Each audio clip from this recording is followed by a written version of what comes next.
ka channel min lo thir sak thin te zong zong kha in zawa in chi bai thaber ka han bo ka cheu o vo in January nili sang ni som ni pali hi khovel eng kalo mu ve tan ni ka pian ni cham pha lo ni tareng mai alom om hle maya hetiang hun min trai thleng tu lalpai swa chunga kalom me ma chumi awang chuan kalom ja te en tir nan tele ahlut em awangin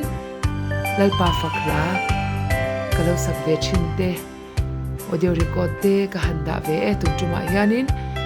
chung kan sak ve thin te ho chu a recording thamu malpa ngai tak po ni chuang lowa maro chu ka pian chan pha sha jeng nan lalpa fakhi ka thu pui ve be ni wangin ka ti thei tok chung tu chu he ka pian chan pha lo thlen hianin ka handa thave a ka channel lo thir ve thin tu te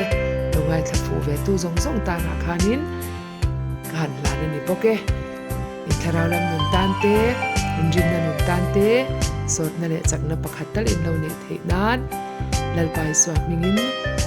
mal som na du sakha cheu lalpan mal som vek chu se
leile vana ti hia sang lua a om ne mo bia le nang hi aula thang van pui khi zai se il siam song song te po hallelujah non ro se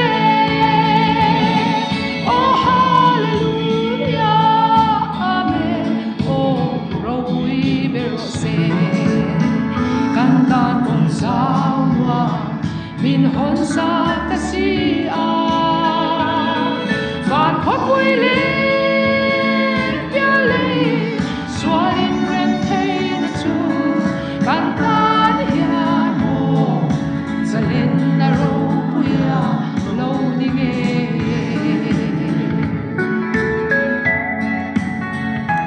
hallelujah tin kan lo kan shil sen dong lo kan chan dam tui chuan tui nung alwan ti re ti sa le tharau na ve zong zong te po sai ne min cho ye o kan tan hoi hoi oh hallelujah amen oh ro pui be ro se kan tan con salwa min hom sa ta si a van khop pui le bia le swalin ren thei na chu kan tan hian mo zalen na ro puya lo ni nge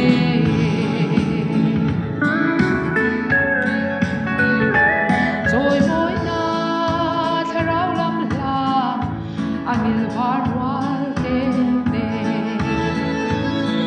kan rem to ne van wai ya le ram ta ya ya tu lung ro pui ber chu wang chuak chung se nin fakin kan choi mo ya lai ram ta na ni si oh hallelujah amen oh ro pui ber se cantan con salwa min hon sa ta si a van khop pui le bia le swalin ren thei na chu cantan hian mo zalen na ro puya lo ni nge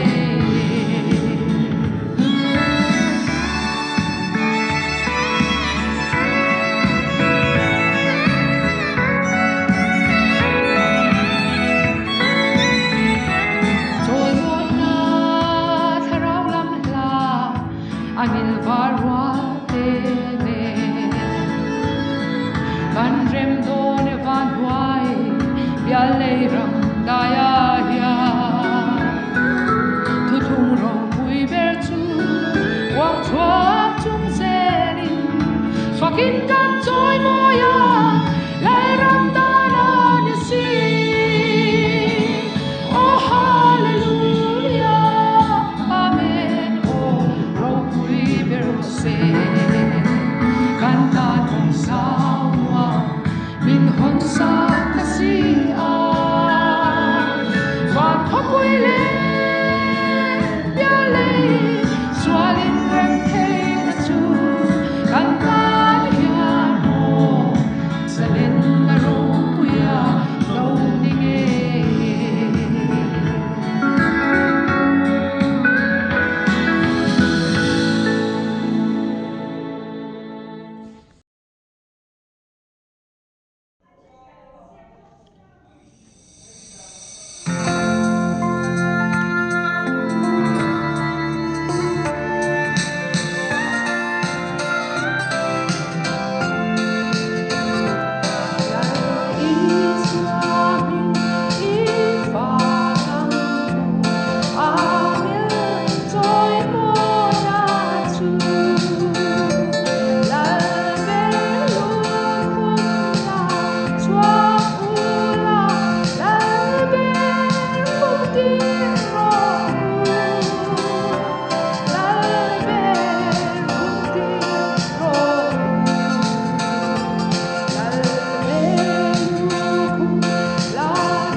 Tao lệ mũi bê lô a cai đun bò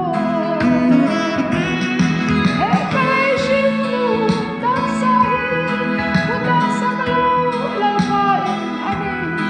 yang lo le ho do am te alam kan a kai ko Krista tak sa ko shat yang lung pui ama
wan